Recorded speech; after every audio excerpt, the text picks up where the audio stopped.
Hey, yo, it's day 46. Yeah, we're getting at it a little earlier today. Nah, it's not a giant car bomb. It's just a coffee. Hey, that's how we do when we get a little older, man. Gotta have that afternoon coffee. It's pay-per-view day. I gotta stay up really late and watch wrestling. But anyway, speaking of getting older, man, hang on. Mm, nice and strong.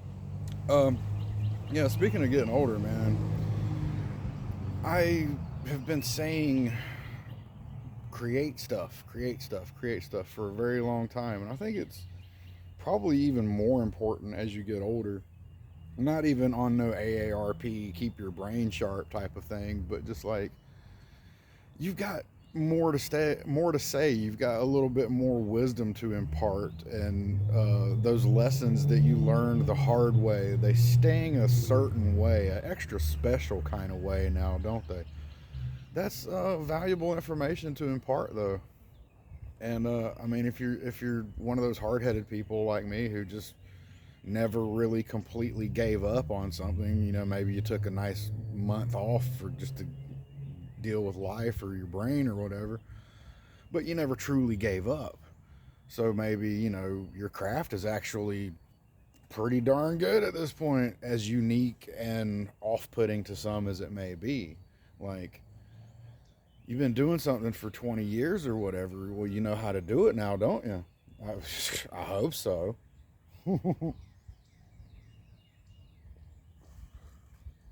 But yeah, man, not a lot of quick cuts and stuff today. I just wanted to chat real quick um, before everything goes on tonight. And by everything, I mean me sitting in front of a television until I pass out. That's what this is for. Because the grind culture isn't something that I promote, but I do happen to get up at like 4:30, 5 o'clock, because I like to have that time to myself to sort of get my head together to maybe do something creative, because it is best to do that in the morning. And maybe you have an empty nest. I don't know. I think most of you are between 35 and 55. We don't have to leave it in the comments or anything like that. I don't want to do all that stuff on this channel. But why stop when you hit 38 or whatever the arbitrary number is? Like Pete and Baz. I keep talking about Pete and Baz because I love their music. I think they're fantastic. But like, they didn't start blowing up until they didn't even start. Forget blowing up. They didn't even start making the music until they were senior citizens. I unironically bump their music all the time. It sounds fantastic, and then you find out what they look like, and you go, "Really? Okay, whatever." Put the next track on.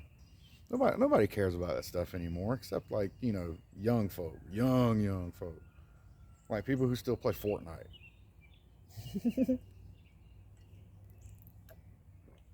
But I mean, we all gotta have our nerdy outlets, don't we? Mine just happens to be making music, which you theoretically can make money doing, and occasionally I do make a little money doing it. But it's not about that. It's about getting what's in here and in here out.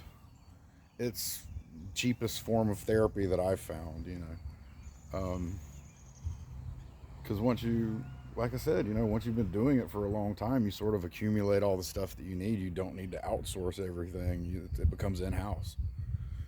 And in my case, my particular brand of artistry, it doesn't rely on a lot of flash. It doesn't rely on a lot of special effects, because I am speaking to the quote every man, the every person.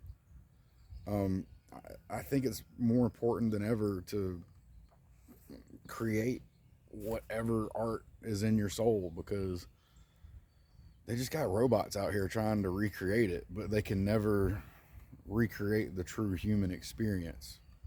That's why you should be honestly as weird as possible.